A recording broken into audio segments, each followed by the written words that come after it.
요한복음 19장 25절부터 27절 말씀을 보겠습니다. 요한복음 19장 25절부터 27절의 말씀.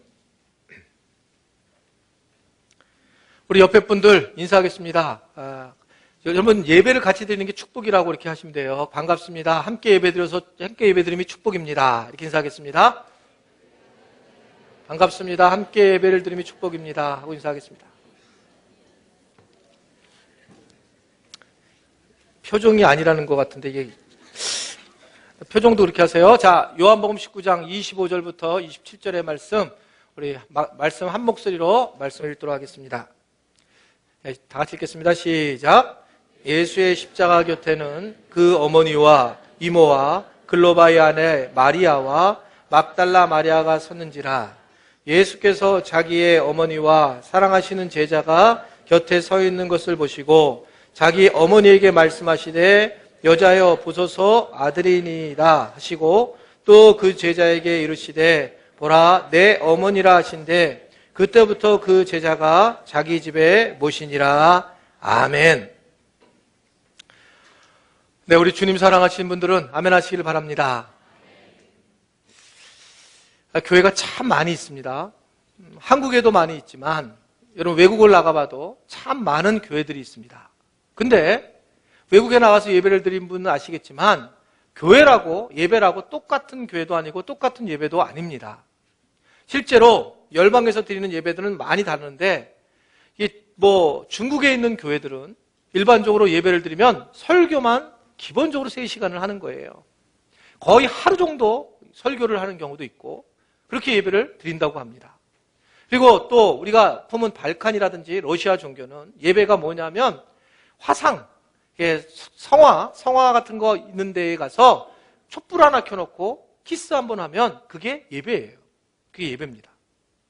또 아프리카에 있는 선교사님들을 이야기를 들어보면 아프리카에서 예배를 드릴 때는 거의 예배가 춤을 추고 그냥 말씀을 조금 듣고 그리고 거의 춤을 추는 게 그들의 예배의 모습이다. 이렇게 이야기를 합니다. 그러니까 사실은 같은 예배를 예수님을 믿어도 예배를 드리는 형태가 다르고 또 교회들도 다양한 형태로 나타나는 걸 볼 수 있어요. 한국 교회들도 마찬가지죠. 여러분 우리가 오늘 예배를 여기 드리고 있지만 요 옆에 있는 교회도 여러 교회가 있지만 수은성교회는 그 교회는 전통적인 예배를 드리는 거예요. 그러니까 전통적인 예배를 드리니까 그 얘기는 그냥 편하게 예배를 드릴 수 있는 장소가 될 수 있어요. 근데 그 옆에 보면 교회는 거기는 또 굉장히 셀의 막강한 교회예요. 그래서 셀을 굉장히 세게 움직여서 실제로 터키 갔더니 터키에서 아주 유명한 교회더라고요. 그러니까 굉장히 강력하게 해가지고 그렇게 해서 청년들을 움직이는 그런 교회입니다. 좀 힘들게 하는 교회죠. 애생교회가. 그러니까 그래요. 그럼 우리 교회는 어떤 교회냐? 박쥐교회예요. 딱 중간입니다. 제가 볼 때는 중간이에요. 그러니까 여러분들을 편하게 놔두지도 않고 그렇다고 빡세게 여러분들 끌지 않고 들어오는 열심히 하는 분들에게는 열심히 일을 하게 해주지만 바깥에 있는 분들을 괴롭히지 않고 교회가 저희 교회의 모습이 아마 중간 정도가 되지 않는가라고 생각을 하게 됩니다. 저는 사실 교회를 그냥 무식하게 다들 그럴 거예요. 그냥 교회를 하면 되는 줄 알았어요. 교회를 개척하고 그냥 열심히 하면 되고 문제가 생기면 기도하면 된다. 이게 저는 교회라고 생각했습니다. 그러나 이 교회를 하면서 느낀 것은 이 교회는 훨씬 더 중요한 문제가 있다라는 것을 알게 됐고 그러는 과정에 어떤 다른 교회에서 한 집사님이 저에게 질문을 하나 던진 것이 저를 교회를 깊이 생각할 수 있는 시간을 갖게 했습니다. 그 집사님은 저에게 이렇게 얘기를 했어요. 목사님 제가 이 교회를 등록하면 저는 어떤 사람이 되는 건가요? 저는 되게 충격이었어요. 교회를 등록하면 예배 드리면 되지. 무슨 어떤 사람이 되는 게 뭐가 상관이 있는가? 근데 어떤 내가 상관이 되는지에 대해서 물어보는 거예요. 도대체 나는 어떤 사람이 되는가? 그때부터 제가 교회에 대해서 고민을 했습니다. 하나님께 기도도 했고, 과연 우리 교회는 어느 교회로 가야 될 것인가? 이런 생각을 하고 묵상을 하기도 하고 또 다시 공부를 하기도 했습니다. 그리고 하나님께서 우리 교회에 주셨던 큰 기둥이 있었습니다. 그건 여러분들이 오래된 교인들은 다 아는 얘기지만 다시 한번 말씀을 드리는 거예요. 우리 교회가 그냥 지금 가는 게 아니라 큰 4가지의 단어, 그 큰 기둥 4개가 그 우리 교회의 중심적인 그런 부분이 있습니다. 그 첫 번째가 여러분들이 보면 요 앞에 나가보면 튤립 소예배실에 그것이 있는데 4가지가 그 첫 번째가 뭐냐면 꿈이라고 하는 단어였어요. 꿈, 비전. 그러니까 저희 교회가 가지고 있는 분 중에 하나, 큰 기둥 하나는 꿈이라고 하는 비전이라고 하는 단어입니다. 여러분 성경을 보면 하나님을 만난 사람들이 변화되는 게 뭐였냐면 하나님을 만나면 사람들이 딱 달라지는 거는 꿈과 비전이 달라지기 시작을 해요. 그 전까지는 그냥 자기가 그냥 꿈을 꾸고 자기를 위해서 살아가다가 진짜 하나님을 만나고 진짜 예수님을 경험하고 복음을 경험한 사람들이 달라지는 거는 뭐냐면 꿈이 달라지기 시작하는 거예요. 비전이 달라지기 시작하는 겁니다. 결과물은 꿈과 비전이 달라지게 되어 있다는 거예요. 이게 여러분 성경을 보면 이 많은 사람들이 이름이 바뀌죠. 아브라함이 아브라함으로, 그리고 사레가 사라로, 그리고 사울이 바울로 이름이 바뀐다라고 하는 것은 지금까지 내가 이렇게 내 중심으로 살아왔는데 내가 하나님을 만나고 나니까 하나님의 꿈을 꾸게 돼서 나는 이제 새로운 인생을 살겠다라고 하는 고백이에요. 그래서 이름이 바뀌는 거예요. 그냥 이름을 내가 툭 바꾸는 게 아니라 내가 새로운 인생을 살겠다. 진짜 하나님 살아계신다면 나 이렇게 살 거야. 내가 돈을 벌어도 예전에는 나를 위해서 벌었지만 이제는 내가 주의 영광을 위해서 살기를 내가 돈을 벌 거야. 이렇게 결정한다는 거예요. 그래서 그 사람의 삶 자체, 인격이 달라지기 때문에 이름을 바꾼 거예요. 이게 그래서 이름 자체가 이게 바꾸는 이유가 바로 그런 거죠. 저희도 마찬가지입니다. 저희가 저쪽에 있을 때 교회 이름이 수원연동교회였어요. 그러다가 이쪽으로 오면서 뭐로 바뀌었어요? 하늘 비전, 하늘 꿈을 꾸는 교회로. 그래서 이름을 바꾼 거예요. 그냥 바꾼 게 아니라 꿈을 가지고 하늘 비전을 가지고 이제 우리가 이 지역을 벗어나서 하늘 꿈을 꿔야 되겠다라고 하는 이름을 가지고 그리고 이제 저희가 이렇게 교회 이름을 바꾼 겁니다. 저도 사실 굉장히 놀란 거 하나는 이번에 발칸반도 3차 팀을 모집을 했을 때 제가 2월 달 말과 3월 초에 가기 때문에 내심 그게 같이 갈 사람이 없겠구나 이런 생각을 해서 제 친구 목사님들을 같이 가려고 이렇게 모집을 했어요. 그리고 어떻든 교회에다가 툭 던졌는데 아주 삽시간에 발칸 팀이 모집이 됐습니다. 근데 제 개인적으로는 2월 말하고 3월 초에 가시는 분들은 대부분 애기들이 어리면 못 갈 거다. 그러니까 이제 대부분은 아마 좀 연세가 있어서 돈이 있어서 돈 쓸 데가 없어서 힘이 남고 시간이 있고 뭐 이런 분들이 그냥 몇 명이 가시겠지. 애기 엄마들은 갈 수 없겠지. 그런 생각을 했어요. 근데 놀랍게 거의 많은 분들이 애기 엄마들이 이번에 신청을 한 거예요. 저 굉장히 놀랐어요, 사실은요. 제가 해놓고 제가 놀랐어요. 애기 엄마들이 어떻게 갈까? 아이들이 이제 그 계약을 하고 들어갈 텐데 이걸 어떻게 내려놓고 가지? 여러분 이게 가능할까요? 그리고 남편들이 얼마나 훌륭한지 몰라요. 남편들 존경합니다, 저는. 남편들이 돈을 주는 것도 중요한 얘기지만 여러분 그 아이들을 남편이 돌봐야 되잖아요. 남편이. 이거요. 결코 쉽지 않습니다. 그러니까 이걸 돌봐야 되는데 그 남편들이 보내주는 거예요. 보내주는 남편을 축복합니다. 대단한 거예요. 그럼 이게 왜 이럴까? 여러분 이게 가서 뭐 놀러 가고 이런 거 그런 건가요? 이 겨울에? 왜 그러냐면 이분들이 발칸에 대한 비전을 함께 품었기 때문에 그래요.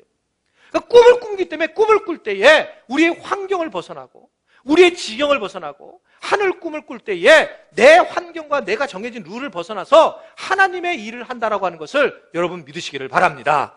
그래서 우리 교회에서 첫 번째 기둥이 꿈이에요. 꿈. 우리 교회에 오면 꿈을 꾸게 한다.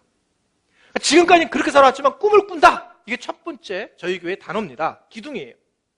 두 번째는 첫 번째는 뭐라고요? 두 번째는 자유입니다. 자유.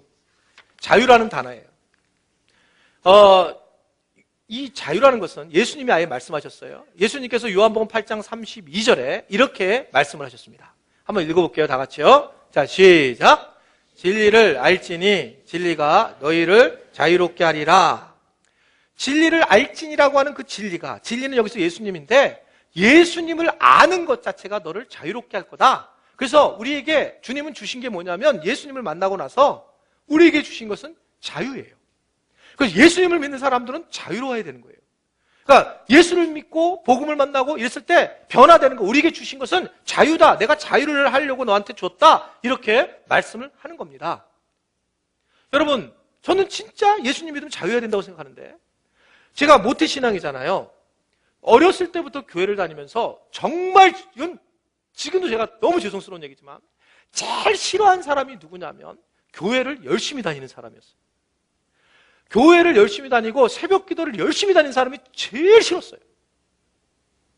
그게 왜 그럴까? 보기. 도대체 왜 그럴까?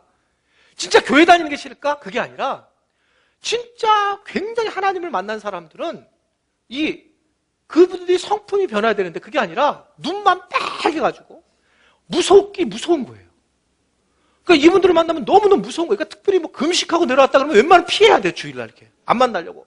항상 뭐라고 혼내니까. 그러니까 야, 이상하게 왜 예수를 만나면 그 사람이 사람답게 바뀌지 않고 왜 이렇게 무서워질까?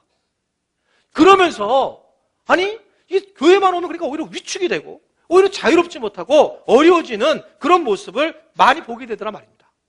여러분, 예수님도 세 가족들을 혼낸 게 아니에요. 예수님 공생애 때 계속 공격적으로 나간 사람은 누구냐면 바리새인들입니다. 바리새인들은 뜻이 separate one, 분리된 자, 거룩한 자라는 뜻이에요. 여러분, 근데 예수님은 그들을 공격해요. 그들에게 뭘 공격하냐면 너희가 이곳 사람들을 만날 때마다 회치를 하고 만나는데 네 안에는 무덤이다 지금. 이 안에는 이 무덤으로 썩어 있다. 그런데 너희들이 그 겉모습은 이렇게 회칠한 모습으로 살아간다. 그것에 대해서 주님께서 말씀을 해요. 너희가 지금 제대로 자유로움을 누리지 못하고 자유로운 척하고 그렇게 살아가는 것, 이것이 썩은 시체가 냄새가 난다 라고 하는 것을 말씀을 하고 있는 거예요. 여러분, 물고기가 내가 물에 있다라고 하는 것을 잘 모르죠. 물에 있을 때 자유로운 걸. 언제 물에 내가 자유로운 거, 물에 있었구나, 자유롭구나 라는 걸 언제 느끼냐면 물 밖에 나갔을 때 알아요. 내가 있었던 곳이 정말 물이었던 곳이고 너무나 자유로운 곳이구나. 여러분들이 우리 교회에 오셔서 지금 예배를 드리는데 제가 새 가족들 신방을 가고 우리 평시도 사역자들은 또 우리 부교육자들 다 알 텐데 이 얘기 많이 들었는데 가서 우리 교회 왜 등록하게 되셨어요? 이렇게 물어보면 물론 이제 설교를 한다 이렇게 얘기는 해요. 뭐 그거는 뭐 하긴 하는데 그런데 아주 중요한 게 뭐냐면 너무나 교회가 자유롭다는 거예요. 정말 교회가 자유롭다. 저는 그 얘기 들으면 진짜 기뻐요. 왜냐면 우리 교회에 말하지 않지만 하나의 중요한 기둥이 자유로움인데 그 자유를 누리고 있구나. 교회 와가지고 움츠려들고 교회에서 계속 거룩한 척하는 그런 것이 아니라 아주 자유분방하면서 질서 있는 교회라는 것, 이것이 우리 하늘꿈 연동교회가 꿈꾸는 교회라는 것을 믿으시기를 바랍니다. 여러분들은 지금 여기 있으니까 모르죠. 그냥 잠깐 바깥에 나가서 보게 되면 이게 자유롭지 못하는 그런 교회들이 너무 많다는 거예요. 그래서 우리 교회는 처음에 꿈이 중요한 기둥이고 그 다음에 이제 자유라고 하는 이 기둥을 하나를 가지고 있습니다. 세 번째 우리 교회가 가지고 있는 기둥의 단어는 뭐냐면 생명이라는 단어입니다. 한번 저를 따라하겠습니다. 생명. 예, 그럼 한번 기억해 볼게요. 첫 번째 뭐라고요? 꿈, 그 다음 자유, 그 다음 생명이에요. 생명. 사도 바울이 에베소 교회에다가 편지를 쓰면서 정말 주님의 지신 지혜지만 너무너무 이 교회에 대해서 이렇게 잘 설명할 수 없이 너무너무 잘 설명을 했어요. 교회가 뭔지. 에베소서 2장 말씀을 보면 2장 21절과 22절에 이렇게 얘기를 하고 있습니다. 한번 읽어볼게요. 시작. 그의 안에서 건물마다 서로 연결해서 주 안에서 성전이 점점 되어가고 너희도 성령 안에서 하나님이 거하실 처소가 되기 위하여 그리스도 예수와 함께 교회가 지어져 가느니라. 그래서 우리가 생각하는 교회가를 내려놓고 이 바울은 에베소 교회에다가 교회는 뭐냐면 유기체다. 교회는 사람이다 이거예요. 사람이다. 그러니까 사람이 모이는 것이 교회고 사람 자체가 교회다. 이렇게 아주 교회에 대해서 정확하게 말씀을 하고 있습니다. 여러분, 이게 왜 이렇게 중요하냐면 사람이 똑같은 사람이 아니에요. 사람이 생명이 있는 것과 생명이 없는 것은 너무 다릅니다. 저는 개인적으로 직업적으로 시체를 정말 많이 본 사람이에요. 죽은 사람을. 그러니까 신방을 가가지고 이 장례가 터지면 이게 마지막에 이렇게 입관을 하기 전에 다시 한번 예배를 드립니다. 그때 이제 얼굴을 보죠. 그래서 가서 얼굴을 보면서 예배를 드릴 때 그때 이렇게 만나게 되면 그때 이 돌아가신 분들을 이렇게 만나게 돼요. 근데 여러분, 요새 이 돌아가신 분들이 얼마나 달라졌냐면, 지금은 예전에는 그냥 이렇게 돌아가셨는데, 지금은 이게 화장을 잘 해요. 그리고 살아있는 분처럼, 그래서 그 전문가가 있어요. 이 돌아가신 분에 이렇게 화장을 하는 그런 전문가들이 있습니다. 그만큼 화장을 잘해서 예뻐요. 그래서 이렇게 돌아가신 분을 보게 되면 참 예쁘게 다 이렇게 돌아가셨어요. 근데 그분은 생명이 없어요. 정말 죄송합니다, 고인들한테. 근데 제가 이제 그러면 이렇게 만지고, 어떨 때는 이렇게, 네, 집사님 잘 가세요, 이렇게 만지는데, 여러분, 절대 그건 사람이 아니에요. 생명이 떠난 건 사람이 아닙니다. 이걸 만진 거랑 똑같아요, 여러분. 그냥 진짜 이게 돌덩어리고, 뭐 이렇게 진짜 흙이고, 생명이 그냥 떠났으면 아무것도 아니에요. 그러니까 생명이 있어야지만 사람입니다.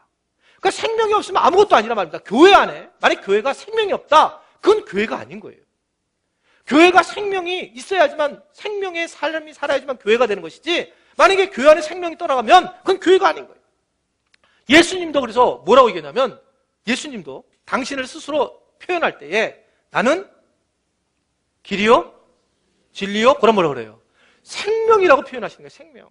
생명이 있는 자가 하나님 앞에 구원을 받는 자고, 생명이 없는 자는 죽은 자다, 이렇게 말씀하시고, 나는 부활이요 생명이라고 얘기를 하는 거예요. 여러분, 생명이, 내가 교회 생활을 하고 믿음 생활을 하면서 생명이 있느냐, 이것은 굉장히 중요하고, 생명을 얻은 사람만이 사람이고, 생명이 있는 곳이 바로 교회라는 것을 아셔야 돼요. 우리 교회는 과연 어떨까? 우리 교회는 지금은 뭐 많이 교회가 성장을 했지만, 전에 교회 때 초기에 저희 교회가 이제 여러 가지 뭐 건축을 막 이렇게 준비하다가 보니까 또 이렇게 대출을 받을 교회가 있었습니다. 그때 한국에서 대출 1위 된 여성 상무님이 계셨어요. 그러니까 대출에서는 아주 최고로 2위하고도 굉장히 차이가 난다라고, 그렇게 이제 전주에 있는 분인데, 그분이 오셨어요. 근데 저희 교회가 어떻든 이 물건으로 해결이 안 되는 거예요. 못 빌리는데, 이분이 딱 오셔가지고, 목사님, 예배를 한번 드려보겠다는 거예요. 그리고 저희 교회 와서 전에 교회에서 예배를 드렸습니다. 이분은 기독교인이 아니고 불교 신자예요. 근데 이 교회를 대출을 해주려고 수많은 교회 가서 예배를 드려본 거예요. 그런데 그분이 예배를 드리고 딱 끝나고 나와서 저한테 그러는 거예요. 목사님, 잠깐만 얘기하자는 거예요. 그래서 예배 끝나자마자, 근데 예배를 끝났는데 이분이 먼저 이렇게 나가더라고요. 먼저 딱 나가가지고 거기 밖에서 있다가 그다음 저를 만난 거예요. 그래서 저한테 딱 얘기를 하면서 이분이 예언을 하는 거예요. 선지자로. 불교 선지자. 목사님 이 교회는 반드시 성장할 겁니다. 부흥할 겁니다. 아멘이 나오잖아요. 불교 선지자가 얘기해도. 부흥할 겁니다. 부흥이라는 단어도 알아요, 이분이. 그래서 내가 왜요? 그랬더니 하는 얘기가, 교인들이 끝날 때 일부러 축도를 끝나자마자 바깥에 나와서 교인들 얼굴을 봤다는 거예요. 근데 교인들이 나오는데 광채가 쫙 나더라고요. 생명이 있는 모습이 있더라는 거예요. 이분은 자기가 그 교회 가서 돈을 빌려줄 때 뭘 보냐면, 그 사람들이 이 교회 안에 불교 신자인데 생명이 있는지 없는지 그걸 보고 물건을 본 적이 없어요. 그러니까 이분이 한 번도 뛰어본 적이 없대요. 그러면서 목사님, 얼마든지 우리 교회에 돈을 빌려주겠습니다, 이런 얘기하는 거예요. 불교 선지자 덕분에 우리 교회가 부흥을 했습니다. 이 사람, 세상 사람도 생명을 볼 줄 아는구나, 생명이 얼마나 중요한 거구나 라는 것을 깨닫게 될 수가 있었다는 것입니다. 여러분, 살아있다라고 하는 거, 우리 교회를 여러분들이 만났을 때 계속 여기 있는 분들은 몰라요, 우리 교회가 어떤 교회인지. 그러나 처음 오신 분들의 느낌은 교회가 살아있네, 그것은 뭐냐면 교회 안에 생명이 있다는 것을 여러분 믿으시기를 바랍니다.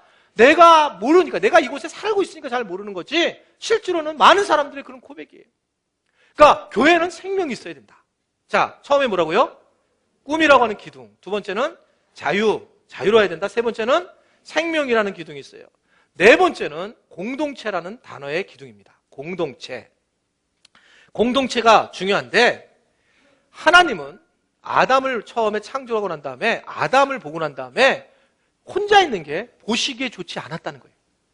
혼자 하는 것에 대해서 하나님은 참 별로 안 좋아하셨어요. 그러니까 하나님께서 이게 함께 해야 된대 라고 해서 돕는 배필인 하와를 만들어 주셨습니다. 여러분, 성경을 보면 예수님은 두세 사람 모인 곳에 함께 하신다고 그랬어요. 그리고 하나님의 나라는 우리들 모임 중에 임한다고 하셨어요. 성령이 임할 때에 120명 문도가 성도들이 모였을 때에 성령이 임했습니다. 예수님은 내가 교회를 위해서 내 핏값을 내가 지불하겠다. 그래서 교회를 위해서 핏값을 지불하셨다라고 말씀을 하셨습니다. 이 얘기는 뭐냐면 공동체가 너무너무 중요하다는 거예요. 공동체. 여러분, 마귀는 교회 공동체를 깨기 위해서 지금 난리를 치고 있죠. 왜냐하면 공동체가 굉장히 중요한 신비이기 때문에 이 공동체를 통해서 수많은 복이 임하고 공동체를 통해서 하나님께서 일하시기 때문에 이 공동체, 교회 공동체라는 게 얼마나 중요한지 모른다는 겁니다. 이렇게 이해하시면 돼요. 내가 믿음이 있는지 없는지는 내가 성경을 100번 읽었느냐, 아니면 나는 주일 예배를 내가 참여하느냐, 저녁 예배 참여하느냐, 그런 내용이 아니에요. 내가 교회 공동체에 얼마나 들어와 있느냐, 이것이 내가 지금 어디를 가고 있느냐, 믿음이 어디 있느냐, 이것을 판가름하는 중요한 기준이라는 겁니다. 교회 공동체에 내가 참여하고 있느냐 안 하고 있느냐, 이것이 아주 중요하다는 거예요. 여러분, 다른 것보다 아주 우리 아버님은 굉장히 믿음이 좋다는 거예요. 근데 교회는 안 나온다. 여러분, 믿음이 절대 좋은 거 아니에요. 그냥 성경적 지식만 더 알고 있는 뿐이지, 이러한 어떤 성경적 지식과 이런 것들을 통해서 마지막 만나는 것이 뭐냐면 공동체입니다. 내가 얼마나 공동체 안에 들어오는가. 저는 정말 공동체에 들어오려고 하는 분들을 사랑해요. 공동체에 들어오려고 하는 분을. 아무리 그분들이 좀 이상한 행동을 취해도 저는 그분들 좋아해요. 저희 교회에 남성셀 하나가 있는데 내년부터 식당에 투입이 돼요. 근데 원래가 그냥 저희가 외부에다 외주를 하려고 했더니 여기 셀에서 우리가 한번 해보겠습니다 한 거예요. 남성들이 토요일과 주일날 와서 일을 해야 돼요. 1년 동안. 이건 정말 쉽지 않아요. 제가 2번 반려를 비슷하게 했어요. 2번. 그냥 비슷하게. 정확하게 하면 진짜 반려될까봐. 비슷하게 그냥 다시 정말 할 거냐고? 다시 생각해보지 않겠냐고? 이런 식으로. 근데 예스 한 거예요. 근데 12월 되니까 여기 셀이 불안해지기 시작하는 거예요. 그래가지고 바로 저한테 여기 셀장이 이게 메일이 왔어요. 기도 제목으로. 저희들이 불안해서 12월 달부터 자체 특별 새벽 기도를 셀에서 한다고. 목사님 월요일 날 나가서 새벽 기도 왔을 때 만나면 놀라지 말라고. 그러더니 진짜 그 셀에서 쪼르르 앉아가지고 이번 주에 새벽 기도를 하더라고요. 이분들이 여러분 교회에 중심에 있는 분들이 아니세요. 교회 안에서 우리 교회에서 하는 분들이 아니라, 저는 여기를 왜 이렇게 그 얘기를 하냐면 이분들은 교회의 어떤 공동체 안에서 뭔가를 하려고 한다는 거예요. 여러분, 이게 믿음이거든요. 공동체 안에서 뭐를 내가 하려고 하는 거.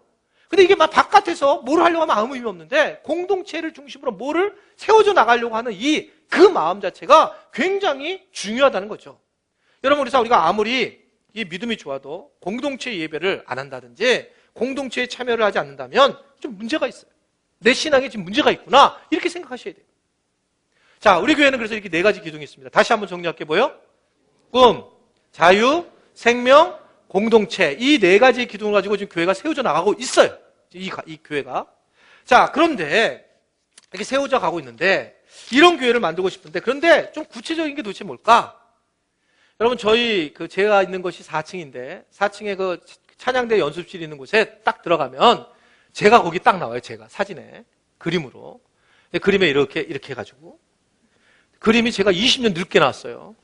제 딸이 그걸 그림을 그렸어요. 그래, 캐리커처를 참 잘못됐지만 어떻든 거기에 써 있는데, 거기에 환영하는데 첫 번째 말하는 게 뭐냐면 이렇게 환영을 해요. 사람 냄새 나는 교회. 2번째, 복음을 영어롭게 하는 교회. 호흡을 도와주는 교회에 오신 것을 환영합니다. 여러분, 그냥 그 말이 나온 게 아니에요. 사실은 우리 교회가 가지고 추구하는 게 뭐냐면, 하나님과 복음을 영화롭게, 하나님 수직적인 관계에서 우리가 나를 만족시키는 교회가 아니라 복음을 영화롭게 하는 교회가 돼야 돼요. 그래서 수직적으로 하나님과 십자가를 본다면 하나님과의 관계가 수직적으로 이루어지는데 복음을 영화롭게 하는 교회가 돼야 됩니다. 근데 너무 무섭게 사람과의 관계 속에서는, 거기서는 너무 무섭게 하면 안 된다. 사람 냄새 나는 교회가 돼야 된다. 인간적인 교회가 돼야 된다라고 해서 사람 냄새하는 교회라고 그렇게 정하게 된 거예요. 오늘 여러분들에게 전하고 싶은 말씀은 사람 냄새 나는 교회고, 다음 주는 복음을 영화롭게 하는 교회를 전하고 싶어요. 이 두 가지가 십자가이기 때문에 저희 교회의 중요한 기준이고 방향이기 때문에 이 말씀을 전하고 싶은 것입니다. 그러면 왜 사람 냄새 나는 교회로 가고 싶을까? 사람 냄새를 나는 교회를 가고 싶을까? 제가 그렇게 말씀을 드렸잖아요. 사람 냄새 나는 교회 그렇게 만들고 싶은 이유는 정말 너무나 열심히 있는 사람들을 만나게 되면 힘들어지더라는 거예요. 그리고 그분이 어느 날 정말 교회를 열심히 다니면 친구들한테 잘해야 되는데 오히려 어느 날 갑자기 모든 걸 다 끊어버리고 막 그러는 거예요. 그러면 이게 정말 하나님이 원하시는 걸까라고 생각을 한다는 겁니다. 여러분, 우리가 사람들과의 관계를 할 때에 사람 냄새가 나야지 진짜지 막 얘기할 때 주님 한 바퀴 충만 무서워요. 이게 무서워요 정말요. 그러니까 이게 무서우니까 이게 갑자기 저거 만나기 싫다 이런 마음이 드는 거예요. 여러분, 성령을 받으면 성령의 열매를 맺는데 사랑, 희락, 자비, 양성, 충성, 온유, 절제 이런 것들을 맺어서 성품이 달라지는 거예요. 이 얘기는 사람 냄새가 난다는 거예요. 근데 이게 성령을 받으면 더 무서워지는 거예요. 그래서 이게 문제가 있단 말입니다. 여러분, 성경도 보게 되면, 성경을 보면 저는 개인적으로 바울보다 베드로를 조금 더 좋아해요. 그 이유는 제 마음이니까 바울은 너무 완벽해요. 그러니까 바울은 너무 완벽하니까 바울이 갈라디아서에는 뭐라고 쓰냐면 이런 얘기를 해요. 내가 이렇게 보니까 갈라디아 교회에 가보니까 게바가 이방인들하고 식사를 하더라. 그래서 내가 책망했다. 이 얘기를 써요. 무서워요. 베드로는 여러분 수리자예요. 근데 베드로는 어떠냐면 예수님이 나 십자가 져야 되겠다. 그랬더니 그리 마옵소서. 그러다가 예수님이 마귀야 물러가라. 그래가지고 벌벌 떨어요. 그러니까 이 베드로는 실수투성이에요. 성경을 보면 베드로는 막 곳곳에 실수가 많이 나오죠. 예수님 앞에 예수님이 야, 너 나를 부인할 거야 했더니 그리 하닐 겁니다. 할 거야. 안 해요. 한다니까? 안 해요. 그러다가 3번 부인해요, 바로. 그러니까 지극히 인간적이에요. 지극히 사람 냄새가 나는 사람이에요. 여러분, 제가 개인적으로 그런 거예요. 제가 개인적으로. 그러니까 사도 바울은 결혼도 안 하지. 제 얘기. 여러분, 우리 목사님 바울을 싫어한다 이게 아니라 베드로를 더 좋아한다. 그러니까 베드로가 어떻든 저는 실수하고 그런 모습 그대로 드러내는 것, 이것이 사람 냄새가 나니까. 여러분, 예수님도 마찬가지입니다. 예수님은 하나님이세요. 여러분, 하나님이란 얘기는 예수님은 모든 걸 다 아는 거예요. 근데 예수님이 이 땅에 오셔가지고 여러분 나사로를 만났을 때 나사로가 죽었다 다시 살아날 거 알아요. 왜냐면 이미 부활을 알려주셔야 되기 때문에. 그럼에도 불구하고 요한복음 11장의 말씀 보게 되면 예수님이 이 나사로가 죽었다는 얘기를 듣고 펑펑 우세요. 예수님이 펑펑 우시면서 그리고 말씀하는 걸 볼 수 있습니다. 여러분, 예수님이 펑펑 울기도 하고 유모도 잘하셨고 예수님께서 기쁘기도 막 즐겁게 어린아이처럼 기쁘게 하셨고 어린아이랑 놀기도 하셨고 그래서 예수님은 철저하게 사람 냄새의 모습을 풍기신 것을 우리는 너무나도 잘 알고 있습니다. 특별히 가장 예수님이 사람 냄새를 저는 보인 데가 바로 오늘 본문의 말씀이라고 생각해요. 여러분, 오늘 본문 말씀은 여러분 잘 아는 예수님이 십자가에 달리는 사건입니다. 십자가 이 사건은 인류 역사상의 최고의 사건이에요. 이전에도 없고 이후에도 없고 하나님의 아들이신 예수님을 십자가에 못 박는 사건입니다. 그래서 구원을 주는 사건이면 대단한, 이거 어느 거와 비교할 수 없는 사건입니다. 지금 예수님이 얼마나 긴장되겠어요? 얼마나 상황이 지금 긴박하겠습니까? 그런 상황에 예수님이 십자가에 달려서 지금 인류의 대속의 역사를 막 하고 있는 상황에 어떤 일이 벌어질까? 오늘 본문을 보면 26절에 이렇게 얘기를 하고 있어요. 26절과 27절에 보면 26절을 보면 보세요. 읽어볼까요? 자, 시작. 예수의 십자가 곁에 있는 그 어머니와 그 아래입니다. 예수께서 자기의 어머니와 사랑하시는 제자가 곁에 서 있는 것을 보시고 자기 어머니께 말씀하시되 뭐라 그래요? 여러분, 지금 주님이 십자가에 달려서 지금 큰 일을 담당하고 계시는데 어머니에게 보소서 아들이다. 여러분, 이 얘기를 하고 있는 거예요. 얼마나 이 사람의 모습이 그대로 드러나셨어요. 그리고 요한에게 그 다음 절에 20절에 얘기합니다. 요한에게 알리죠. 요한에게 보라, 내 어머니야. 이제는 네 어머니야. 그래서 요한이 마지막까지 그분을 섬겼다, 모셨다 이렇게 말씀하고 있어요. 여러분, 예수님이 어머니라고 부르면서 그 어머니를 자기 제자에게 잘 부탁한다라고 넘기는 거예요. 여러분, 보통 같으면, 우리 같으면 어떻게 합니까? 네가 주 예수만을 바라보고 기도하고 전심을 향해서 주님을 바라봐야지, 그냥. 그럼 다 끝나는 거야! 이렇게 얘기할 텐데, 우리 주님은 그러지 않았다는 거예요. 어머니, 내 어머니. 그러면서, 예, 네 어머니다. 이제 네가 부탁할게. 그러면서 정말 사람의 냄새를 그대로 풍기는 그런 모습을 보이고 있습니다. 여러분, 저는 교회는 사람 냄새가 나야 된다고 생각해요. 사람 냄새가 나면 교회는 너무 무섭습니다. 사람 냄새가 나는 교회가 되기를 주님의 이름으로 축원해 드립니다. 그러면 사람 냄새가 나는 교회는 어떤 교회일까? 간단하게 4가지를 하고 말씀을 마치겠습니다. 사람 냄새가 나는 교회는, 한번 저를 따라하겠습니다. 나를 있는 그대로 사랑하는 사람. 나를 있는 그대로 사랑하는 사람들이 모인 곳이 사람 냄새가 나는 교회예요. 왜 이렇게 말씀을 드리느냐? 여러분, 자기를 사랑하지 않고는 다른 사람을 사랑할 수 없어요. 다른 사람을 사랑하는 사람이 하나님을 사랑할 수 없다고 얘기해요. 그러니까 자기를 사랑할 줄 알아야 돼요. 내가 나를 사랑하면, 그러면 이제 그걸 내가 다른 사람을 사랑할 수 있지만, 내가 나를 사랑하지 못하면 굉장히 어렵다는 거예요.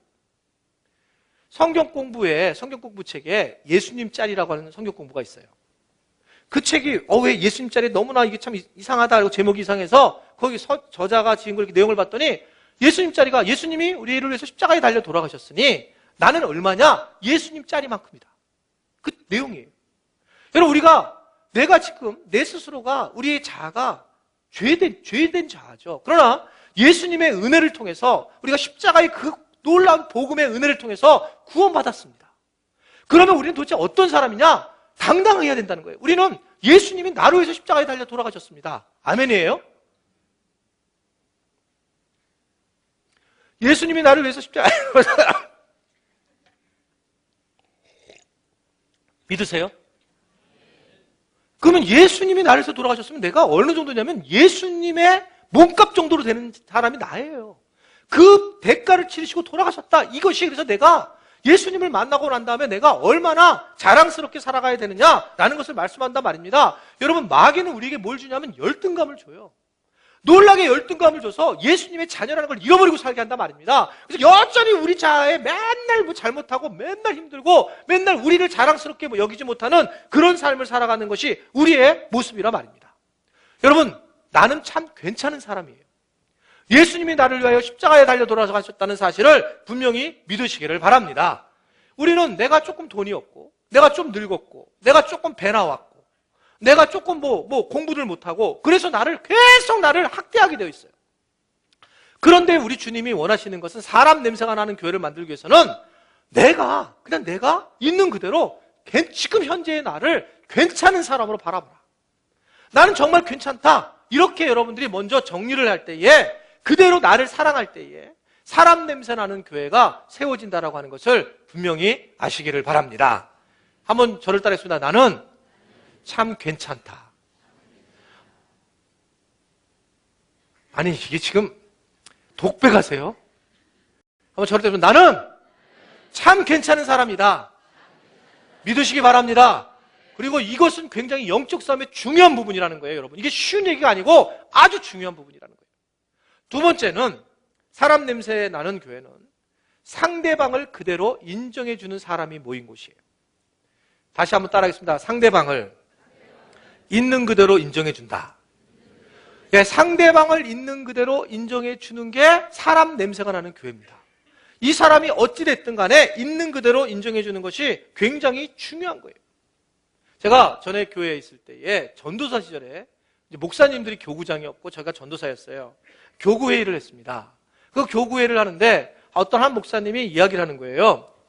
우리 교인들 중에 한 명이 귀신 들려가지고 그래서 지금 자살을 한다고 나한테 자살을 하겠다라고 얘기했다는 거예요. 목사님한테. 어떻게 해야 될까? 이제 그거에 대해서 얘기를 하게 된 거예요. 그러니까 여러 얘기가 나오죠. 귀신 들렸으니까 매일 가서 기도하러 가자. 또는 그 회의에서 아무래도 이게 자살을 한다라고 얘기까지 했으니까 이게 위험하니 경찰에 신고를 하자. 뭐 때리는 또 누구 한 명을 거기 붙어놓자. 그리고 그 사람을 아예 그냥 교회 와서 새벽 기도하도록 우리가 끝끝내 옆에서 있자. 뭐 이런 얘기 쭉 나오고 막 걱정을 하는 거예요. 제가 전도사였지만 그냥 제가 목사님들한테 얘기를 했어요. 제가 한번 만나볼까요? 그래서 그래라고 한번 만나보겠습니다. 그럼 만났어요. 젊은 여집사님이었습니다. 그 집사님한테 제가 얘기했어요.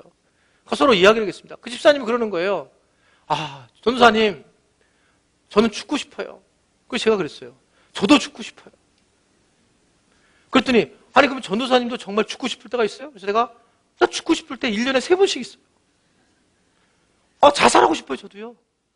정말 그래요? 저도, 그럼요. 사는 게 얼마나 힘든데, 당연하죠. 몇 마디 안 했어요. 그분이 해같이 얼굴이 빛나더라고요. 전도사님이 자살하고 싶다니까, 그 다음날부터 새벽 기도 나고 아무 일 없었어요. 왜 그러냐면, 그냥 그대로 인정해 준 거예요. 그래서, 귀신이 씌었다고 기도하면 그분이 얼마나 힘들겠어요. 그냥 있는 그대로 인정했더니 그분이, 다들 힘들어 하는구나. 그렇습니다. 모두 다 그런 거예요. 그러니까 우리 교회라고 하는 것이 뭐냐면, 나와서 무슨 소리를 하든, 또 무슨 마음을 보여주든, 그게 교회가 뭐냐면 사람 냄새가 나는 교회가 돼서 그대로 인정해주는 그 교회가 진짜 살아있는 교회다. 이렇게 볼 수가 있단 말입니다. 그런데 우리는 뭐라고 그러냐면 저 사람은 문제가 있고 저 사람은 문제가 없다. 저 사람은 선하고 저 사람은 악하다. 이렇게 구별이 되면서 선악과를 또 먹는 거예요. 그러면서 교회에 오면 절대로 이야기하지 말아야 되고 교회 안에서 내가 아무 말도 하지 말고 있어야 되겠다. 이런 마음을 갖게 되는 것이 가장 커다란 문제라는 겁니다. 여러분, 있는 그대로 인정해 주셔야 돼요. 그분이 어떠하든 그대로 인정해 주는 것이 교회입니다. 교회는 판단하는 데가 아니에요. 있는 그대로 인정해 주는 거예요. 그냥 그 사실을 그대로. 그랬을 때 교회가 사람 냄새가 나는 교회가 된다는 것을 믿으시기를 바랍니다. 세 번째는 그렇다면 사람 냄새 나는 교회 세 번째는 뭐냐면 저를 따라하겠습니다. 서로에게 조심하는 사람입니다. 그래, 그대로 인정해. 이것은 뭐냐면 여러분들이 다른 사람을 그대로 인정하는 거고 나는 그것을 그러니까 나도 그래, 나를 그대로 인정해줘. 그래서 자기 스타일대로 막 살면 안 된다는 거예요. 제가 이걸 어떻게 배웠냐면 저기 교회 초기에 기질을 가르쳤어요. 기질을. 근데 기질을 가르쳐서 사람은 이런 기질이 있는데 본래 있는 기질이다. 그거 가르친 이유는 내가 이런 기질이니까 내가 그걸 조심해서 이것을 잘 다른 사람에게 상처 안 되게 해야 되는데 거기까지 이게 안 가고 사람들이 많은 분들이 어떻게 했었냐면 그때 사람들한테 만나면 너는 왜 그래? 그럼 왜요? 나 원래 그래. 내 기질이 다혈질이야. 이래가지고 가서 계속 상처를 주는 거예요. 자기는 다혈질이 괜찮다는 거예요. 그게 여러분 그러면 다른 사람들이 너무 어렵고 힘든 거예요. 여러분 교회가 자기 소리를 다 낸다고 생각해 보세요. 내가 하고 싶은 대로 다 한다. 그게 아니라 다른 사람을 그대로 인정해 줘야 되는데 이게 오해를 하는 거예요. 나는 다른 사람에게 조심해야 돼요. 조심해야 됩니다. 여러분 제가 우리 교회에 교육자 회의를 하면서 우리 목사님들한테 부탁하는 걸 있어요. 부탁하는 게. 여러분 목사님들 가정들, 전도사님 가정은 싸울 거야 안 싸울 거예요? 웃지 하셨어요? 안 가르치셨는데. 싸우죠. 싸우면 교회에 와서는 절대로 표를 내지 말아라. 와가지고 교인들 만났을 때 표를 내지 말아라. 그게 왜냐하면 이게 내가 속상하다 이걸 드러내게 되면 그러면 전체의 영향력이 다 가는 거예요. 여러분 이게 평신도 사역자들도 마찬가지예요. 내가 그 얘기를 많이 경험해요. 얼굴이 막 험악하게 생겨 있는 거예요. 왜 그러냐 보면 대부분 부부싸움하고 와가지고 그리고 사역 와가지고 웃음이 안 나오니까 이러고 어서 오세요. 막 뒤집어지는 거예요. 여러분 그런 걸 집에서 부부싸움하면 거기서 끝내야지 왜 교회까지 와가지고 그냥 그래가지고 괜히 막 화를 내요. 이렇게 좀 어린 사람한테 화를 내고 회개하시기 바라요. 여러분 진짜 중요한 것은 사람 냄새가 나는 것은 서로에게 조심을 하는 거예요. 조심하는 거. 내가 교회 와서 내가 내 마음대로 하는 게 아니라 조심해서 분명히 내가 그들을 인정하지만 그 사람도 나를 인정하지만 나는 조심해서 서로 관계를 할 때에 그때 사람 냄새가 나는 교회가 된다는 것을 믿으시기를 바랍니다. 마지막 네 번째 이 말씀을 전하고 싶은 거예요. 사람 냄새가 나는 교회는 저를 따라했습니다. 세상에서도 동일한 모습을 보여라. 사람 냄새가 나는 사람은 교회나 가정이나 아니면 그 회사에서나 친구나 모든 사람에게 동일한 모습을 보이는 사람이 어떤 사람이냐면 바로 사람 냄새가 나는 사람이에요. 여러분, 어디든지 똑같아야 된단 말입니다. 예수님이 바리새인을 뭐라고 한 것은 그들이 죄인이라서 뭐라고 한 게 아니고 이 아내가 무덤이라는 것에서 뭐라고 한 게 아니라 얼굴에 회칠한 걸 문제를 삼았어요. 그러니까 아주 중요한 건 뭐냐면 동일하게 살아가야 된다라는 거예요. 제가 처음에 목회를 하려고 하니까 어떤 분이 저한테 여기 계셔요. 목사님 설교할 때는 좀 목소리가 다르게 하셨으면 좋겠습니다. 아, 이게 똑같아요, 목사님이 평상시하고. 설교할 때는 좀 목사님의 목소리를 하라는 거예요. 그래서 저는 목사님의 목소리 뭐냐면 뭐 그런 거죠. 할렐루야. 이런 거죠. 제가 처음에는 저한테 요구하는 게 많았어요. 이게 개척을 하고 나서 요구를 저한테. 지금 요구하는 분이 별로 없지만 그때는 많았어요. 근데 제가 나 도저히 못하겠어요. 그래서 저는요 지금 말투가 저희 가족한테도 할 때나 친구들을 만날 때나 아니면 교인들을 만날 때나 설교할 때나 똑같아요. 강의할 때나 그냥 똑같아요. 전 동일해요. 여러분, 제가 장점은 저는 동일한 사람입니다. 저는요 다시 말씀드리지만 제가 돈 좋아해요, 안 좋아해요? 좋아한다고 그렇게 얘기했어요, 제가요. 저는 돈을 안 좋아한다고 얘기한 적이 없습니다. 저는 제가 돈 없이 살겠다고 얘기한 적도 없어요. 저는 돈을 아주 좋아해서 문제가 있는 사람이에요. 근데 동일하게 좋아한다고, 동일하게. 그러니까 저의 장점은 동일하다는 거예요, 동일하다. 제가 드러낸 거나 제가 말하는 거나 거의 한 90% 정도는 동일해요. 10%는 좀 문제가 있지만. 동일하게, 저는 그렇게 생각해요. 이게 하나님을 믿는 사람들이 어디서든지 동일해야 된다. 그게 여러분 전도예요. 자, 이렇게 이해하시면 되는 거예요. 내가 담배를 핀다, 만약에. 담배를 피든지 술을 많이 먹는다. 자, 그러면 동일해야 된다는 거예요.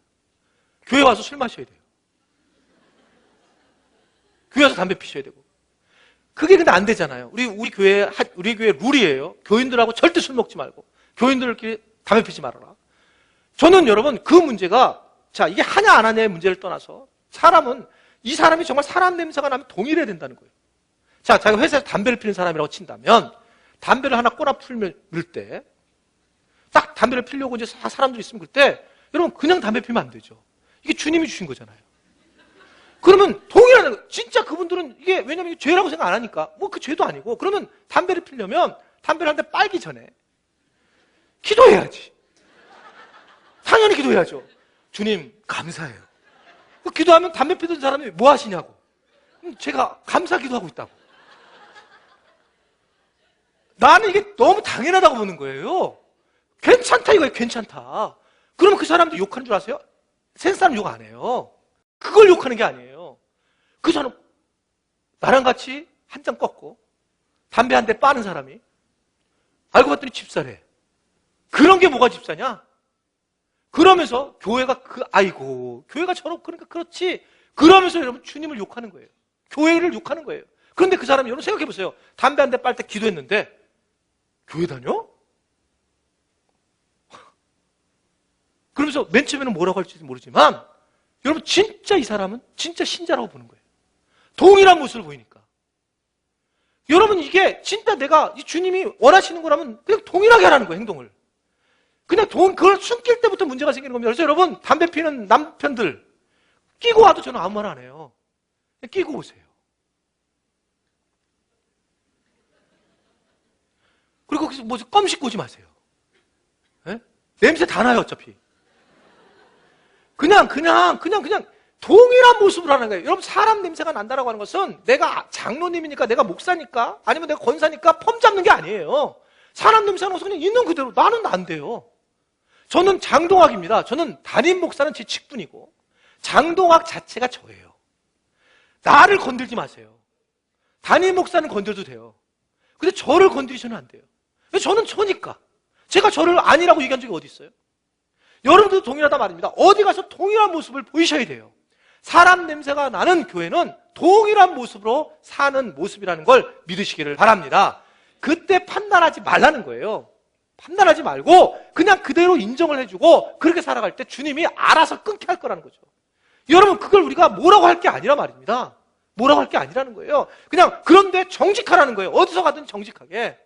우리 교회 앞에 지나갈 때 꼬라 물고 다녀도 된다고. 근데 그거를 갖다가 막 그냥 나는 뭐 이러지 말고 정직하게 한다면 사람 냄새가 나는 교회로 만들 수가 있다는 것입니다. 우리 교회는 사람 냄새가 나는 교회가 됐으면 좋겠어요. 아무쪼록 여러분들이 사람 냄새가 나는 교회로 함께 우리가 만들어나고 하나님 앞에 내 모습 이대로 주님 받으십시오. 내가 이런 사람이고 똑같습니다. 나는 그런 모습으로 여러분들이 주님 앞에 쓰는 그런 복된 여러분들이 되시기를 주님의 이름으로 축원해 드립니다. 기도하시겠습니다.